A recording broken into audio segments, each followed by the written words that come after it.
All right. We are live. It's Illegitimate Scholar here with Mr. Sue, who does, what's your Substack called again? Q-Poll, Quiet Part Out Loud, Q-Poll. right? Yeah. QPOL stands for Quiet Parts Out Loud, where I cover macro geopolitics because, as I've learned, especially the last couple of years, you can't really separate the two. But as the great P. Quinones and others on the dissident right say, economics is fake and gay. And really everything is kind of driven by politics. Markets are driven by people that are pulling the levers of where the money's going, and whatever policy they pass, people are going to react to that and freak. So, yeah, their economics is just an extension of the power that people wield in politics. Economics is an extension of the power people wield in politics. Yeah. Okay. Fantastic.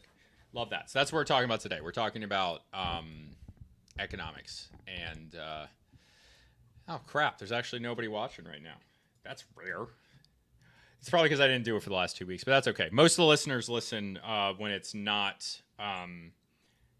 live anyway. Like, usually it's like 5 to 10 people watch it live, and then it gets like, a few hundred, depending. It's grown a lot recently, so a few hundred. But Phil's Cleveland, I'm gonna have to edit that part. Phil's Substack is below, as is his Twitter, and we're gonna get more into this. So Powell, its relation to politics. Now Powell, Jerome Powell, and you like Jerome Powell? Powell is my pal in my Twitter name. Yeah. Oh gosh, I totally typed that wrong as my. I can't take credit for that though. I heard that from the great Danielle DiMartino Booth. She's a great follow. She worked at the Dallas Federal Reserve, which is also known as the Free Market Fed, for 9 years, and she came off of Wall Street out of retirement to go work there. And she has a newsletter Substack, of course, for her clients called Quill. And she wrote a book called Fed Up as well, just critiquing the certain political actors within the Federal Reserve and how things like ZIRP, or zero interest rate policy, and NIRP for Europe, negative, was really just kind of where it all went to crap. Because if you have quantitative easing to the point where you can only buy, as the Fed, you can only buy assets and bail people out at 0%, then you essentially just have fiscal policy and you don't need a Fed at that point. And honestly, I like to call myself not a Rothbardian, but now a Luongian. My friend and mentor, Tom Luongo, really turned my brain inside out. I learned a lot from him, and from him, people like Martin Armstrong and Danielle, as I mentioned, and just a slew of other people. I still kind of stick to my Austrian bona fides as a lens, but it goes way beyond that. And it's not just like money printer go burr, inflation is going to kill us all. There's a lot more nuance of certain tools and monetary policy and who's running them. And Ben Bernanke and Janet Yellen after him were, I believe, just placed as globalists to strip mine the American economy and sell it out, because they're probably also in line with people at the World Economic Forum. They're essentially communists. And forever, the Federal Reserve acted as the central bank of the world to bail everybody out, and was in that line of thought to do QE everywhere. And Powell, I have a colleague did a genealogy on him, and I don't think that he is a globalist. In fact, he is a Gentile at that, and he is essentially like 8th or 9th generation American. Like, his family are Virginians. These are the people that funded the American Revolution, and he came out of private equity. He's called Private Equity Powell for a reason, but what's ironic is that his private equity buddies are calling him up, and as Danielle says, he's not answering the phone, and they're calling him up like, hey, you can't keep raising rates, blah, blah, blah. And essentially what this raising rates is going to do, as it is doing, it's getting rid of all the crap, the filth, all of the over-leveraged zombie companies and banks, as we saw with SVB, Silicon Valley Bank, that went down earlier in the spring, and the others. Those are basically as Tom says, Davos banks or globalist World Economic Forum kind of institutions that took advantage of the zero interest rate policy. And that essentially has been the cancer in QE for the past 12 years. And Powell is basically saying no. In fact, when he got on the Federal Reserve Board in the first place, you can read this in the FOMC transcripts, he quite clearly spoke out against having quantitative easing. That, the lowest that we should go is like 2%, not 0. Because again, you don't need a Federal Reserve at that point to regulate monetary policy. And we saw the nth degree of how corrupt and bad that was during QE. I mean, it kind of was QE, but during COVID, when the CARES Act, Congress, uniparty-backed Congress passed the CARES Act, which forced because it was voted on in Congress, and forced the Fed to monetize all that debt. And Jerome Powell was simply reacting to that by raising rates and also draining trillions of dollars of really, base zero money into something called the reverse repo facility. So draining all these people, these globalists, of their dollars, and also raising the interest rate, make it more expensive for them to just print willy-nilly. Because there's something else out there called the Eurodollar system. Jeff Snyder has talked a lot about this, but he's kind of been proven to be wrong. We'll get into that maybe some other time.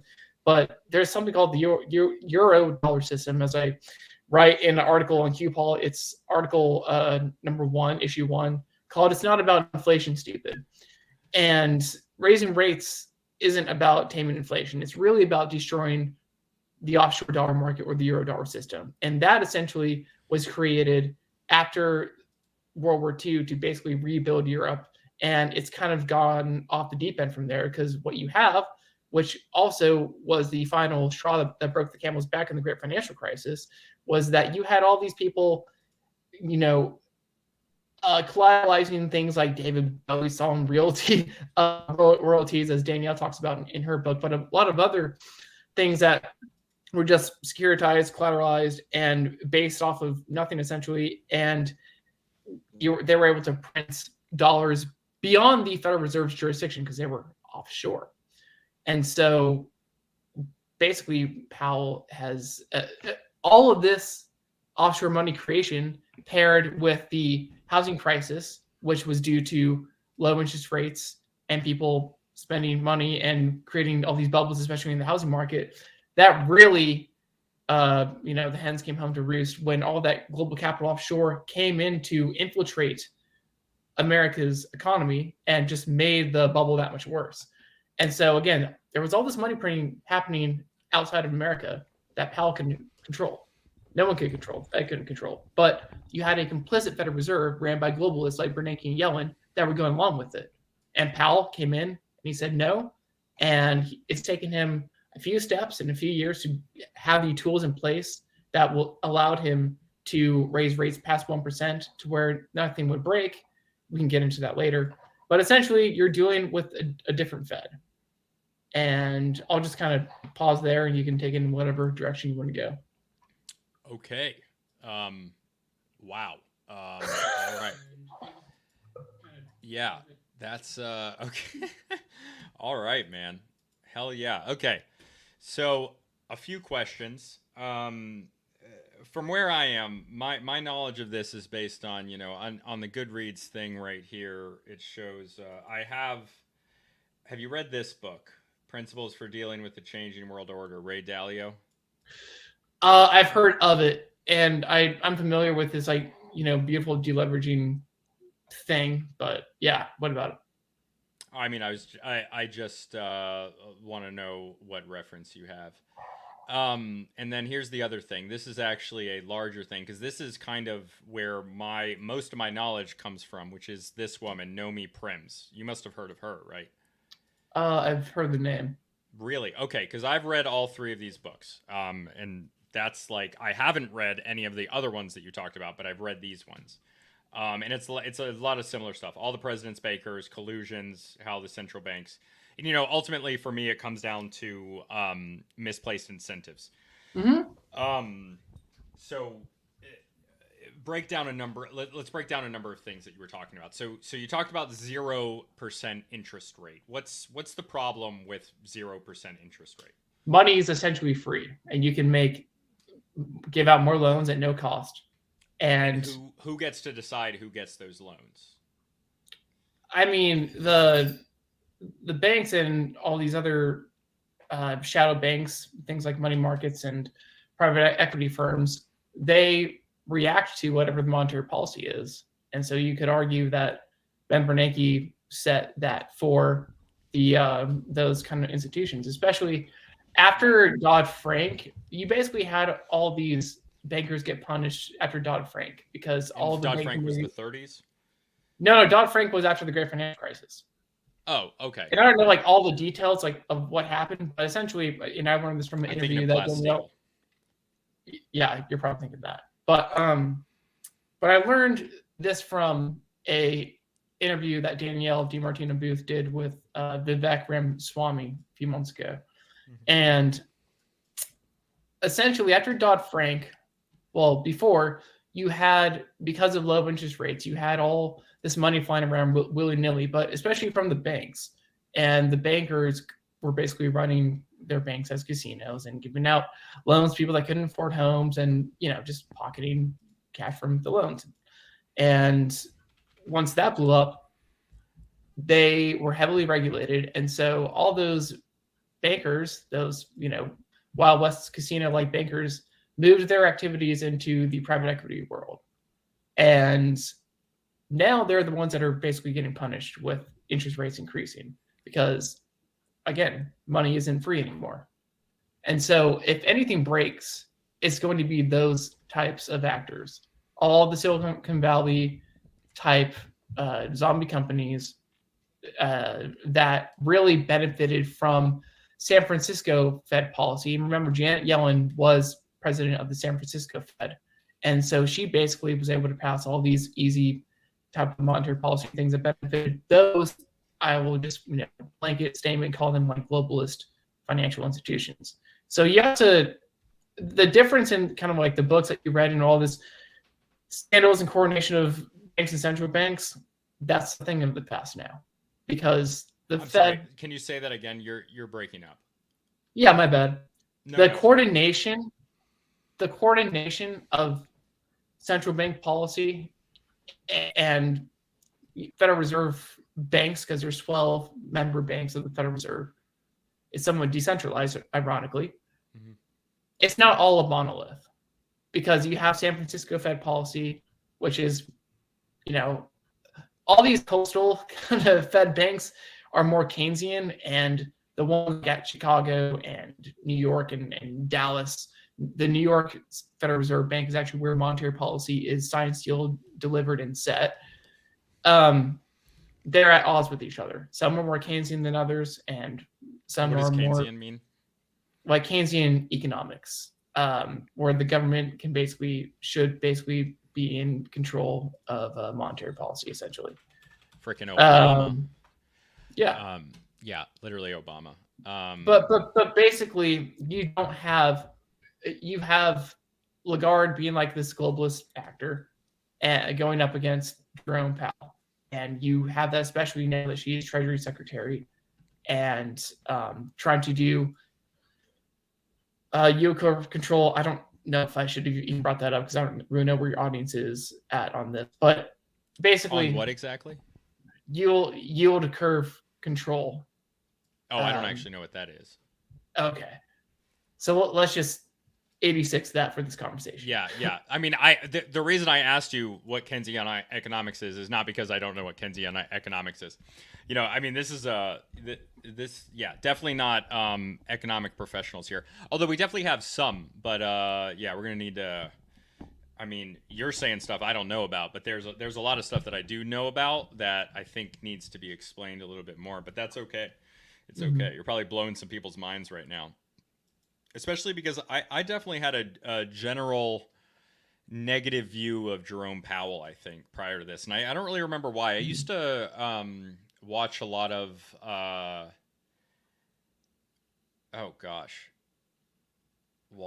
Maverick of Wall Street. You familiar with him? I'm not. Okay, he does a YouTube show. Okay, so 0% interest rates. That's at the American Feds. They're different federal banks under the central bank, right? Under the Federal Reserve. So And there are 12 districts. There are 12 Federal Reserve banks that make up the Federal Reserve System. Right. And Jerome Powell is the chair of the Federal Reserve. Yeah. And there are different presidents for each of the banks. Basically, you have people that want to have free money so they can have their bubbles and sell out the United States economy and do their central bank digital currency where everything is consolidated, kind of like how it was in the USSR where there was one central bank dictating, but they want to have that dictate the world and get rid of commercial banking and the creation of private capital as we know it. Now, capitalism isn't perfect today, but it's definitely much more free than what these globalists at the WEF want. So I think the best thing to do is segue into debunking CBDCs. What are they? Who wants them and who doesn't? And so what I have seen over the past year is people freaking out about a central bank digital currency. Now, there's a difference between a retail CBDC and a wholesale. So let's discuss retail, as most people like to understand what a CBDC is. So what a CBDC is essentially is that there's one bank and you basically have your own like digital wallet of that bank, and they can control. It's really more so of like controlling what you can and can't do with your money, like social credit system, all that bad stuff. They can take money from you. They can give you limits. It's basically complete financial surveillance of the individual. But what that also means is that there isn't commercial banking. There is no JP Morgan. There's no Wells Fargo. There aren't any of these other competing banks, essentially. There's no credit unions. Your favorite credit union down the street that you have a great reputation with, that you trust. There's no more regional banking. Like I'm in Texas, and Frost Bank is a huge bank, and it is a Texas bank. And so what's important about regional banking or banking as we know it is that it pulls in productive capital of that region. And that's essentially kind of what, who will pave the roads. It's kind of like a very localized economy thing. And it's like the people's money, essentially. And ultimately, if we zoom out and we just take JP Morgan, arguably the most powerful bank out there, because they were essentially the Federal Reserve before the Federal Reserve, because Pierpont Morgan himself, I think it was Pierpont, or maybe it was Junior, but JP Morgan, like in 1907, acted and operated as the Fed because he bailed out the stock market and the economy when the essentially, I think it was saving and loans industry blew up. I can't remember exactly what it was. But again, bubbles popping, nothing to really regulate and save everyone. So essentially, JP Morgan still kind of acts as a default Fed. But if you have a central bank digital currency at the retail level, you get rid of commercial banking. And the thing about that is, why would JP Morgan, Jamie Dimon himself, give up the power that he has? I mean, he's interested in, like it or not, he got in on the rebuilding of Ukraine deal, but that's just a huge like global capital project. And they're interested in things like drilling new pipelines, like international pipelines and all this stuff. And so if we had a central bank digital currency, you would really take out the middleman business of these major commercial banks. And people who's going to control the central bank digital currency, right? Because the IMF. The IMF. Oh my gosh. Yeah, IMF, World Bank, whatever. But that's essentially what Davos, World Economic Forum, people, these like Euro commies, coming from old Rothschild money, essentially, or those people, Saturday people, as B. Quinones would call them.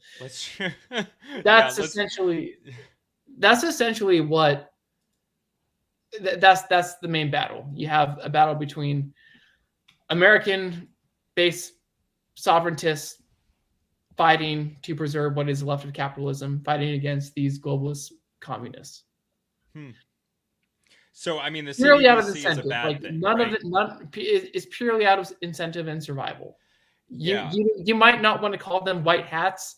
Tom calls it giants fighting giants, and you and I and everyone else watching right now are just ants trying to figure out how to survive. Yeah. It's not in the article that I sent you. It's the image is George Carlin's quote of saying it's all one big club and you ain't in it. That's not the case anymore, because if anyone's America first, it is Jerome Powell with his monetary policy that he is passing to basically punish all these bad actors that tried to strip mine the American economy by raising rates and basically having this America first monetary policy to preserve capitalism and commercial banking. Okay. So and one more thing to add, the shareholders of the Federal Reserve are the major commercial banks, being JP Morgan, the major Wall Street banks.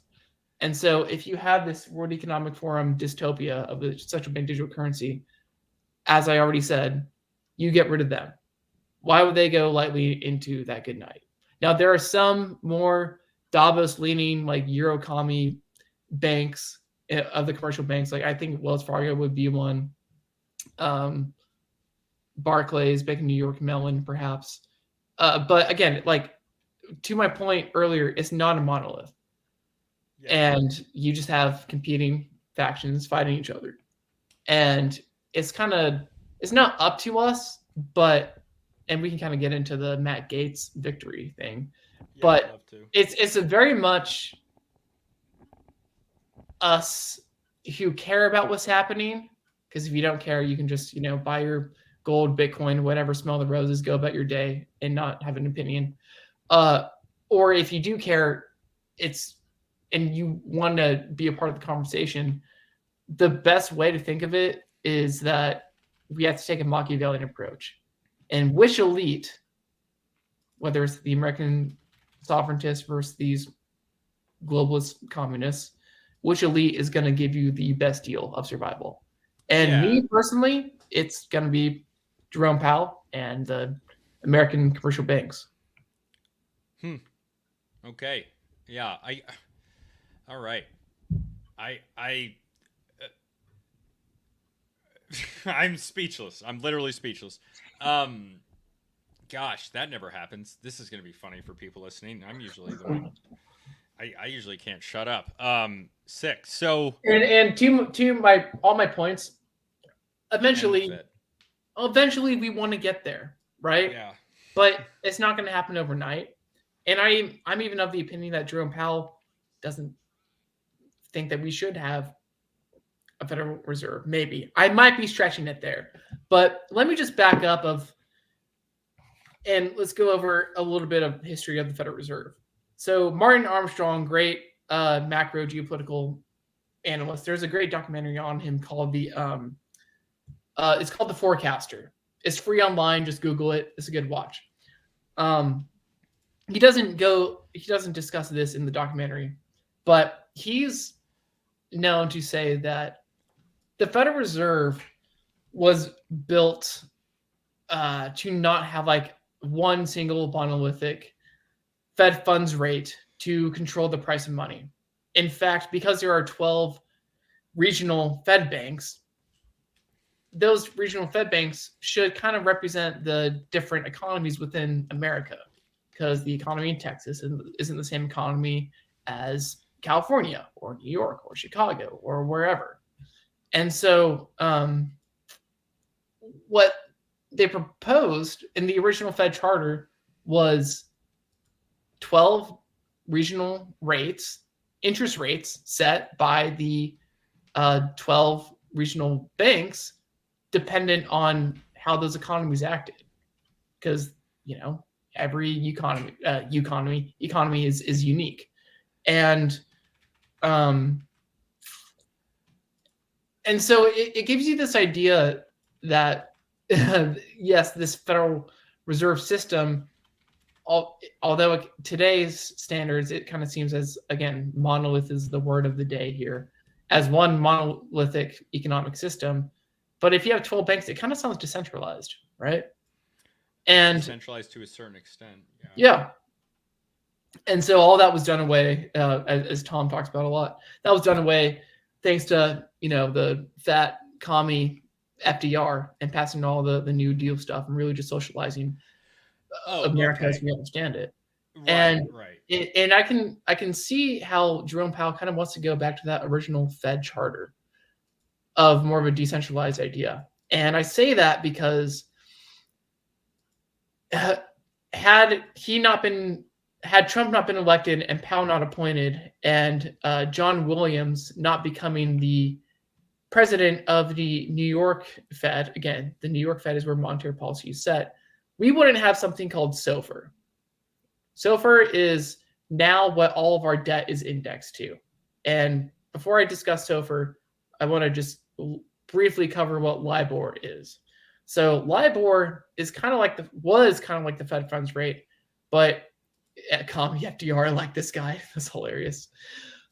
LIBOR stood for the London interbank overnight rate or offering rate. I don't know. You can look it up. But basically, LIBOR was kind of like the Fed funds rate, but at a global level. And it was established at the City of London.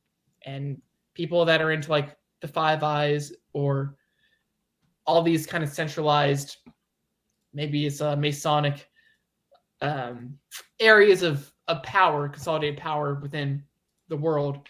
City of London is just rife with conspiracy theories and as far as like the British Empire, because I am of the opinion, as Richard Poe is and Tom Longo is, and a few other people, that the City of London, the British Empire, never died, and they, in a way, controlled the American Empire by controlling their interest rate, their monetary system through LIBOR. LIBOR was a way for them to manipulate what their interest rates would be. And all of our debt was indexed to that. So for example, if there was like a credit crunch, a credit crisis over in London or Europe, we would feel that. We would, in a way, socialize our losses because your mortgage, your credit card, all of your personal debt instruments, that debt was indexed to LIBOR. And so if there was a credit crisis and LIBOR rates, interest rates went up overseas, we would also feel that, right? So in a way, we feel the same pain as people overseas because LIBOR was the interest rate ball and chain that everybody had to deal with. And it was established by these central planners at the City of London. And there are, I believe, 18 or 17, let's go with 18 panel banks that decided what LIBOR was going to be. Like nowadays, I would get on a Zoom call and say, we're going to set it this low. Only one of those banks represented the interests of America, and that was the JP Morgan branch in London. And it really does just goes to show that there is like an America first, I guess, ethos within the monetary system. So now that we understand what LIBOR is, that brings us to Jerome Powell and John C. Williams. John C. Williams was the architect of SOFR. SOFR is based on a collateralized loan. Basically, our debt is now secured. It's based off of, like, do y'all understand the difference between unsecured and secured debt? So, is it a collateralized debt obligation? That's something else. But basically, so unsecured debt is just like a credit card. Let's use a credit card for example, or like a loan shark. They give out money and then they charge you interest on that. Yeah. And it's not backed by it's like a card note, right? A collateralized loan is something that's based off of collateral, like a house or like your car or something like that. It's based off of something real, tangible or not, but it's actual market activity. And so LIBOR was unsecured. It was manipulated. It wasn't based off of anything, just, full faith and credit in a sense. And both of these rates are based on what institutions, financial institutions, banks would decide to settle up with each other. And with LIBOR, they of course charge each other less because money for nothing kind of stuff. Yeah. And then that brings us to SOFR, which is based off of domestic economic activity in the United States, and is based off of collateral as well, and what they charge each other. Basically, what I'm trying to get at is SOFR, as Tom and others have come to, SOFR has been the real declaration of independence because we are no longer tied to LIBOR. In fact, LIBOR is phased out for everybody in the world, and everything is based off of SOFR. SOFR is based off of real economic activity, not just willy-nilly something that central planners decide. It's based off of what banks or whatever financial institutions within America want to charge each other, but it's actually based off of real economic activity. It's based off of something real, which basically means that it's in line with we no longer have to worry about socializing the financial losses. As I said, that's not exactly the case, but we're not tied to that ball and chain of LIBOR anymore, where something bad happens overseas and we have to also face that consequence. So okay, but regardless of this. So like now all debt is indexed to SOFR. So whatever happens economically here, that rates go up. I mean, that's just kind of focused on like us. Whereas if something bad happened overseas, we would also have to feel that pain. But we are basically we are financially independent as far as what the price of our debt is. Oh, thanks to SOFR. Okay. And what's SOFR again? SOFR is basically the opposite of LIBOR. Just think of LIBOR as like this globalist central planning rate that's not based off of anything. SOFR is based off of actual, dare I say, free market activity between financial institutions and what they decide to charge each other. It's based off of it's collateralized in that sense, is that it's based off of true activity. So yeah, there we go. LIBOR. I should have pulled this up earlier, but I didn't realize we were going to stay on it for so long, and that it wasn't going to be easily explained to me, or I wasn't going to understand it fully. Secured overnight financing rate. And how does this secured overnight financing rate, does this have to do, wait. It's just what it sounds like a reverse repo to me.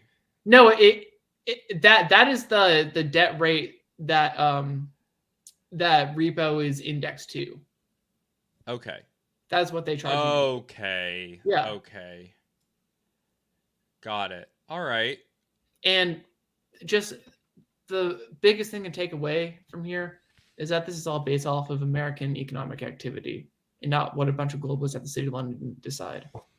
But doesn't the economy being intertwined sort of like the economies of all the different countries in the world being so intertwined, and the US having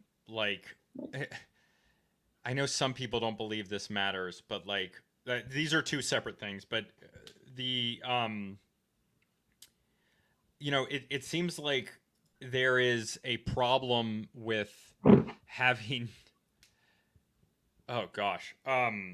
it seems like there's a problem with the US having, I completely forgot what I was going to say. You're blowing my mind right now. I'm getting. Are you thinking about Contagion? No. Well, I'm thinking about our economy. We buy so much goods from China. We sell so many things overseas. We have a international economy, whether it's literally one or not, right? So won't that's going to affect our economy a lot. But this one particular way of the different central banks. And then actually there's going to be three things, because what about there's a war among central banks. We can get into that later. But Right. Yeah. But the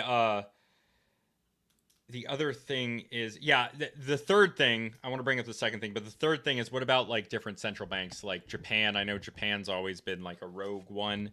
And then Oh wow. Yeah, no, just those two things. I'm sure you can say plenty on those. Yeah. So, I don't want to say too much without going beyond what people don't know. But basically,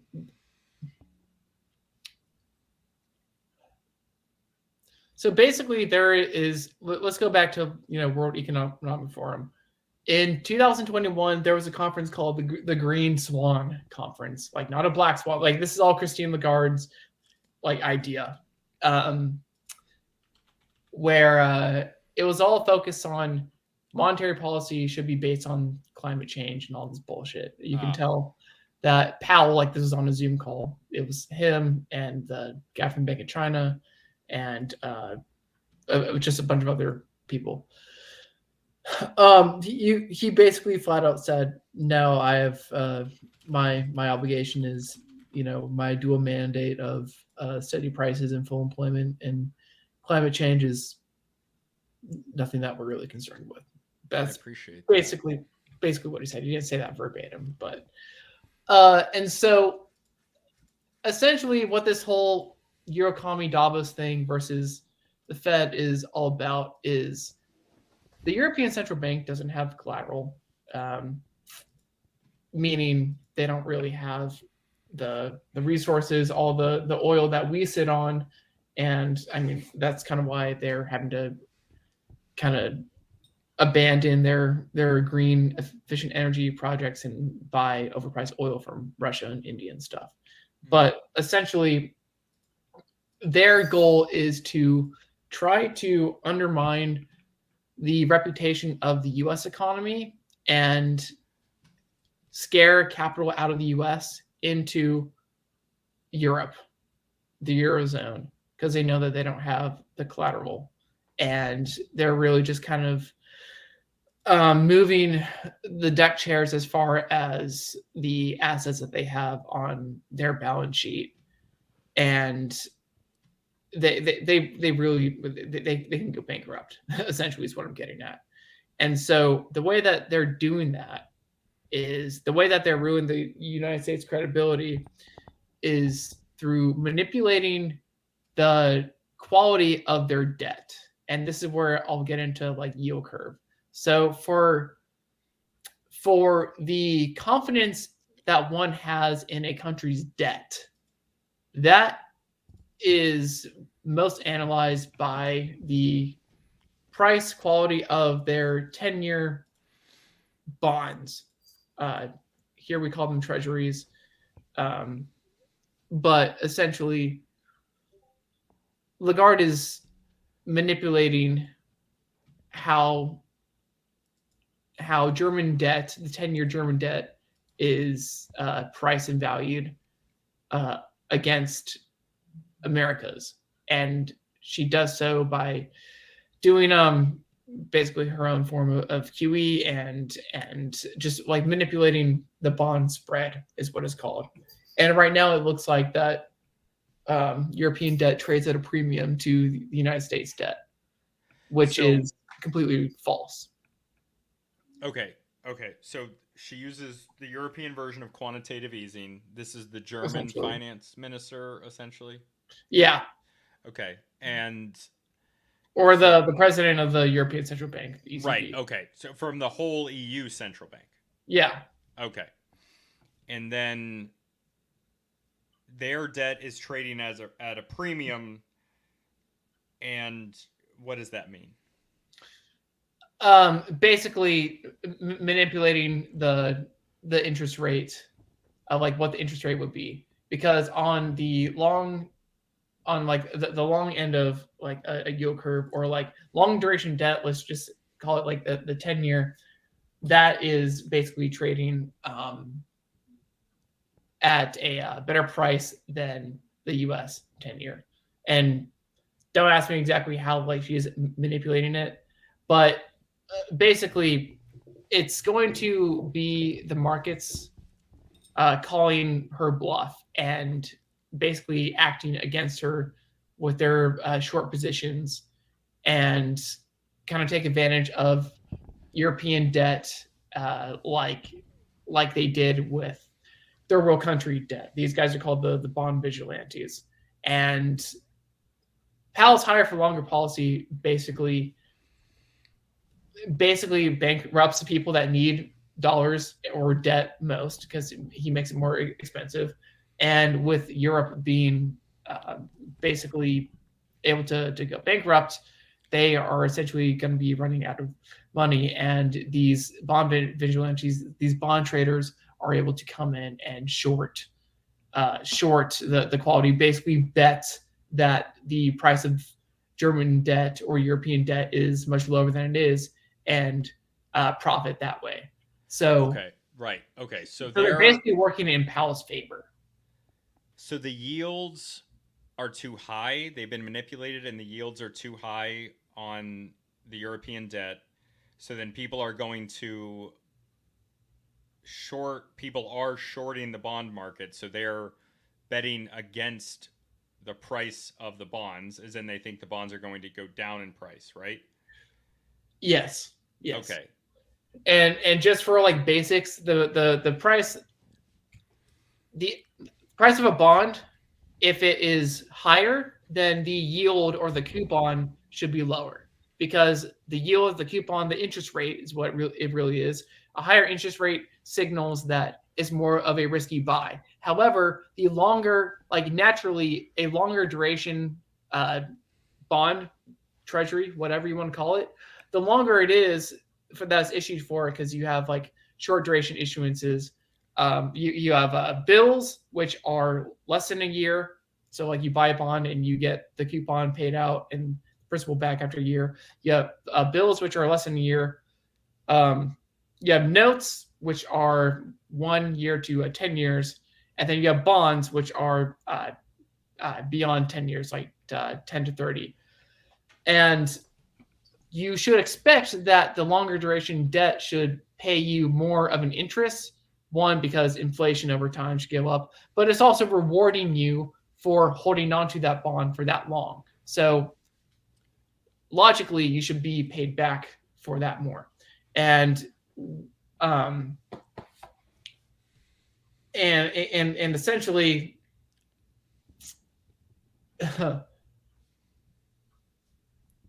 Janet Yellen and Christine Lagarde are coordinating this in such that Janet Yellen, Treasury Secretary, is buying Secretary Treasury of the U.S. Yeah. She is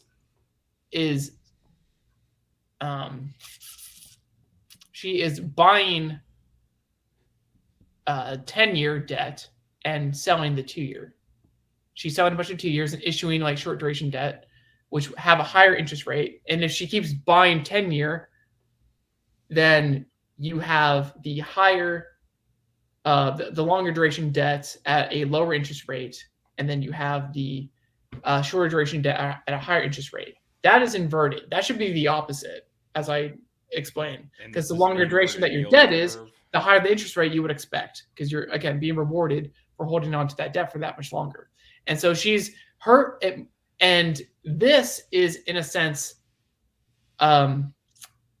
this inversion of the yield curve scares capital away from entering the U.S. because it just looks like, hey, the U.S. markets aren't doing what they should be doing, so I'm not going to leave and go park my cash into safety in the U.S.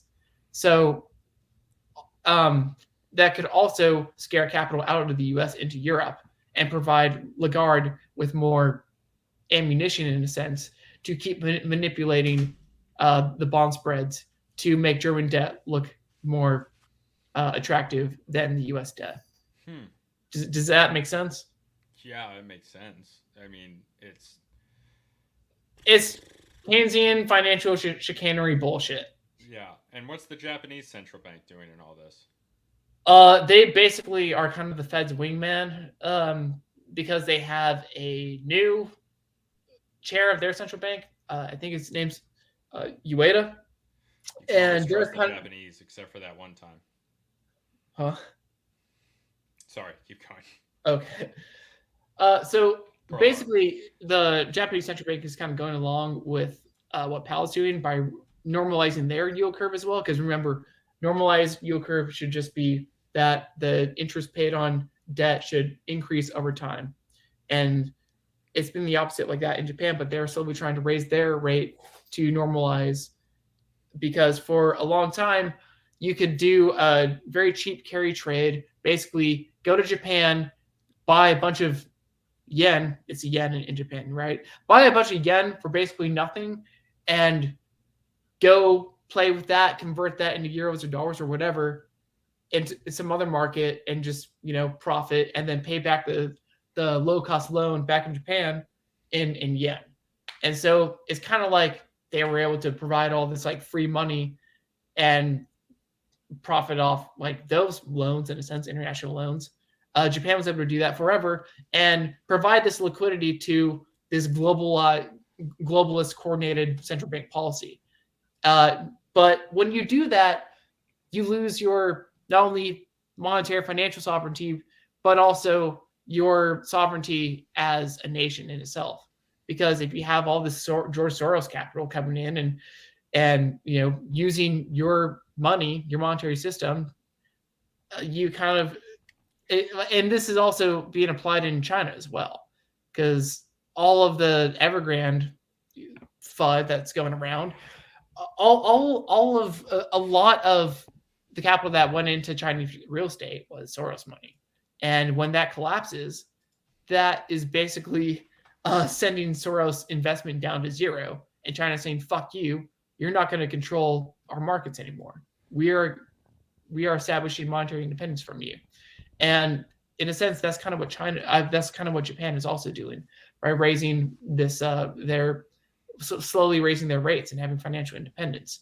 And they're also, China and Russia and all these global South countries are all a part of the BRIC system. They are declaring not only financial independence, but just national independence from the West, because they are not going along with the World Economic Forum plan, right? I mean, they're in alliance with Russia, and this, zooming out, this goes back to the political battle of who's on the side of supporting this war in Ukraine, right? It's all this old European money globalist faction trying to take advantage of the global South. And this all stems back from British foreign policy. Going back, you can look this up and pull this up, but it goes back to the Mackinder Heartland theory. The Mackinder what? The Mackinder Heartland theory. This British scholar, I think from like the late 1800s, came up with it. Alfred Mackinder, but he basically said that he who rules the heartland, which is all Eurasia, Russia and just all of Europe and Asia, he who rules the heartland owns all the resources, and he owns all the resources, owns the world. So this is just an extension of British imperialism. And you wonder why these people hate Russia. Like this battle against Russia is centuries long. And so you just look at, if you look at it through that frame, it becomes pretty simple that, oh no shit, that's why a BRICS nation is there's another try to find another site. There's like a wiki how or explain or something. Try that one. Yeah, here we go. It's like that first paragraph there. Oh. Actually, go. Yeah. That first passage. So if you want to read that out. So Sir Halford John Mackinder, oh, that's a Scottish name, was a British geographer who wrote a paper in 1904 called The Geographical Pivot of History. Mackinder's paper suggested that the control of Eastern Europe was vital to the control of the world. Mackinder postulated the following, which became known as the Heartland Theory. Who rules Eastern Europe commands the Heartland. Who rules the Heartland commands the world island. Who rules the world island commands the world. The Heartland he also referred to as the pivot area and as the core of Eurasia, and he considered all of Europe and Asia as the world island. In the age of modern warfare, Mackinder's theory is widely considered outdated. At the time he proposed his theory, he took into consideration world history only in the context of conflict between land and sea powers. Nations with large navies were at an advantage over those that could not successfully navigate the oceans, Mackinder suggested.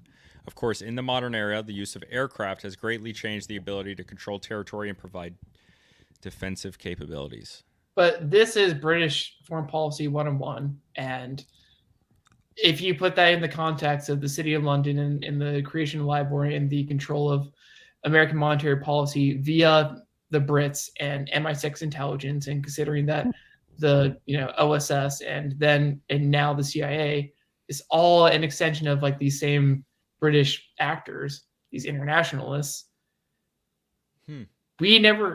America never really had independence up until they controlled their money through SOFR.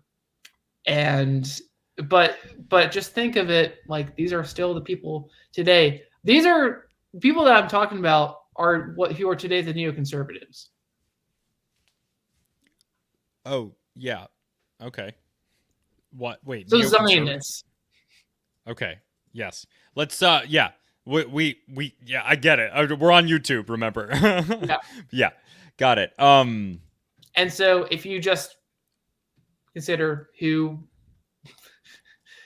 hates Russia and why, and who has forced America to fight 2 world wars for them, and do so by just monetizing so much debt and putting us in the financial situation that we're at now, who does that really benefit? It's not the American people. It's not the sovereigntists. It's not the nationalists. It's not the populists. Yeah, I mean, I think it benefits a extreme subsection of any population. So, like, it's a very, very small number of people that own, like, a few dozen almost, or maybe a few hundred. But there's more than that from there. But yeah, 0.01% of the population. So even the group you're referring to here, it's an extreme subsection of that group. It is, but it's important to realize that. It was Europe. It was Lagarde. It was all of them whining, begging on their knees to Powell. I think there was even an article in Reuters that the UN was just very outward, like Powell needs to lower rates. Like, it's not a monolith. You have these factions fighting against each other. And the reason Powell is my pal is he's saying, fuck you to the globalists. Yeah. Well, I love that. I love that because it's just I don't like imperialism of any form, really. Right. Because to me, when I think about imperialism, I think about one group holding sway and power over multiple diverse ethnicities or ethnicities or whatever else, ethnicities, religions. People divide themselves based on different factors over history, but with empire, it's always someone imposing their own values and their own will on another group of people, and that's never good. It should be as local as possible. Yeah. The British in Ireland, the Persians everywhere. The Persians are generally considered more of a benevolent empire, and in a lot of cases, the British are as well compared to the Dutch or the Belgians. But that doesn't mean they're still not imposing, foreign values on other people. But yeah, man. Okay, so this question from Craig: will BRICS replace the dollar as world reserve currency eventually? Well, BRICS doesn't have a currency themselves yet. So,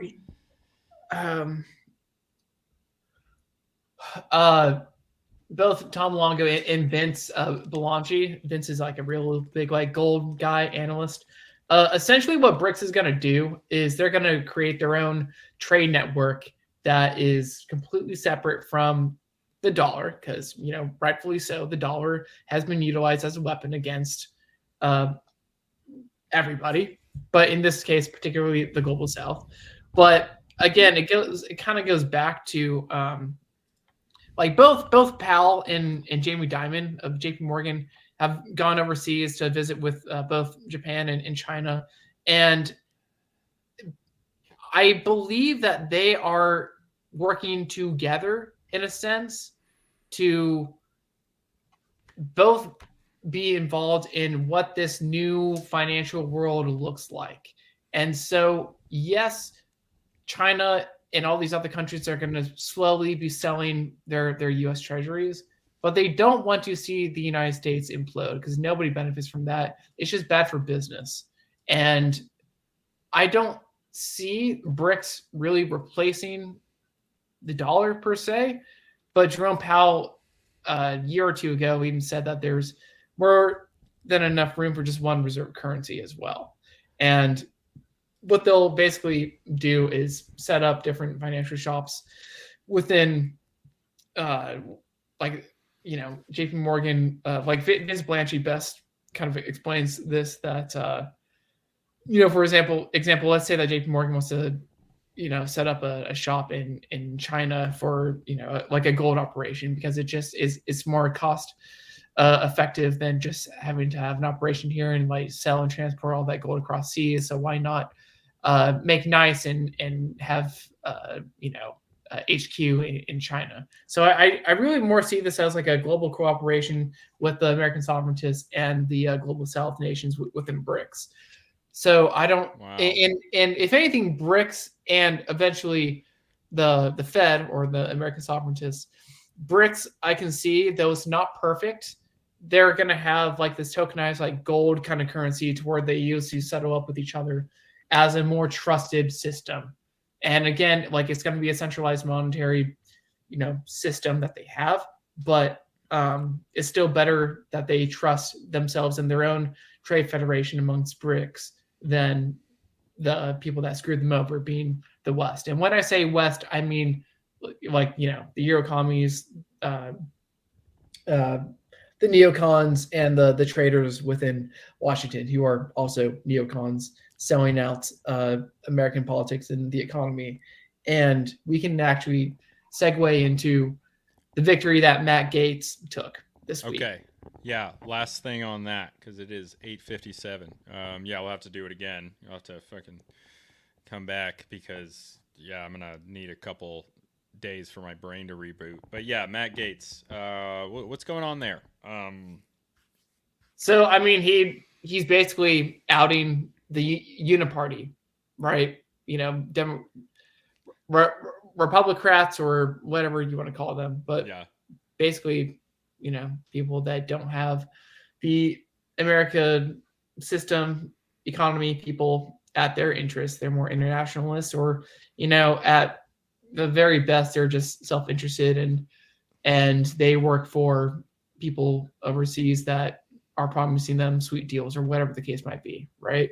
And for Gaetz to get enough votes to get McCarthy, who was uniparty to the fullest, McCarthy out of there, it just really speaks to the fact that there are sovereigntist forces that have an American first policy within our government. And that, along with the monetary policy conducted by Powell, and, you know, Gaetz probably maybe speaking for those, you know, monetary financial interests, kind of being the mouthpiece of it, it really does paint a picture that there is a counterculture, like revolution, happening within our government for the better.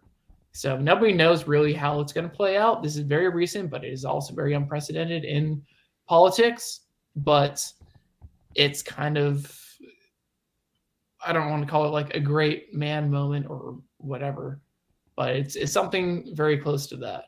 And revolutions do happen. And again, I'm kind of being redundant. Nobody really knows what's going to come out of this, but things are changing for the better on the monetary scale, on the political scale. And so it's very easy for people on Twitter, online, wherever, to buy all the doom porn that, oh, the dollar is going to die tomorrow, or it's all one big club and we're not in it, and all these people at the top are going to screw us. It's not like that at all. It's much more nuanced, and there are factions fighting amongst each other. And there is a particular faction that is basically trying to save humanity, and we should take that win. Well, I hope you're right. I do hope you're right. I've definitely for a long time thought that our economy is on the edge of collapse, especially with the world economy. And I guess I have one last question. Well, it definitely isn't perfect, but just real quick back to Gates. Yeah. I mean, what's he pushing for? Fiscal policy, responsible spending, protecting our border, all that stuff. But essentially what that does and what Powell's tight monetary policy is doing is forcing Congress to cut back on spending. And one way that we can fix the deficit is by throwing gold out on the yield curve, as Vince Blanchi likes to talk about, which essentially means make our debt super attractive to global capital. How do we do that? Well, we back a percentage of interest coupons by gold bullion, or as RFK has kind of talked about, not just gold, but commodities, maybe even Bitcoin. And we basically just an announcement of that and an announcement of we're going to cut back on spending just sends United States economy credibility through the roof.